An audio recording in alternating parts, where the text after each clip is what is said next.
Well, it appears that the long center of the world's attention election in the United States is coming to a close.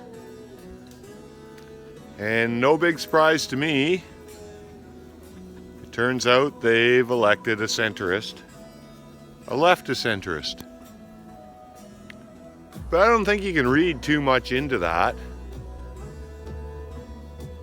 The leftist centrist thing, I mean, because in some ways, you couldn't really say this was an apples to apples election.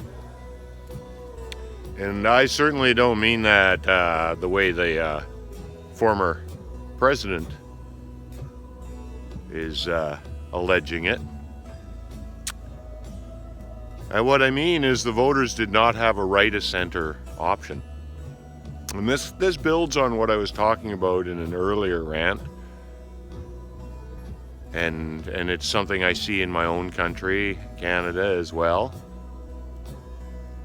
In my own province, I see similar skewing of the political spectrum. So how many Joe Biden votes were more centrist than they were right-wing?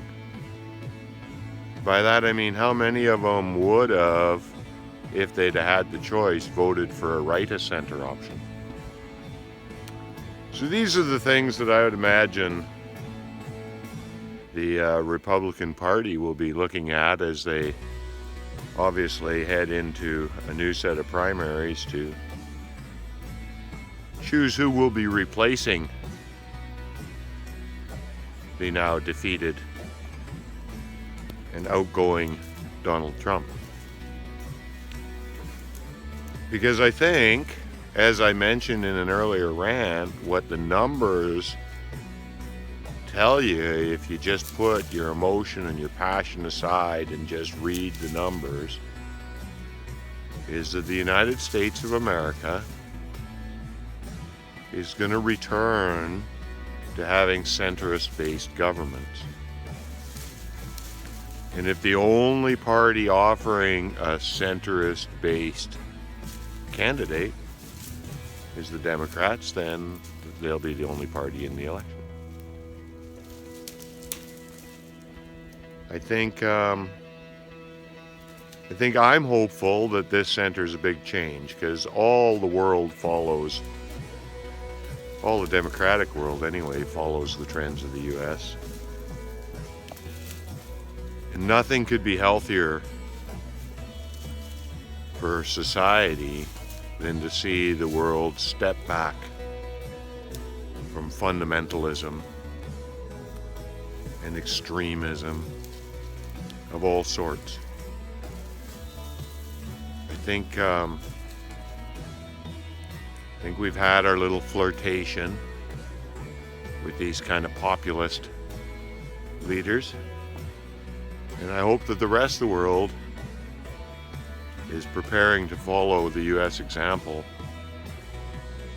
and walk away from that ill-advised political movement.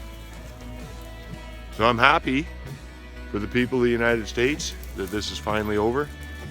I'm happy for all the world that this is finally over. And good luck to the new incoming White House staff. You've got your work cut out for you. Just saying. Put that nation back together. Thanks for listening.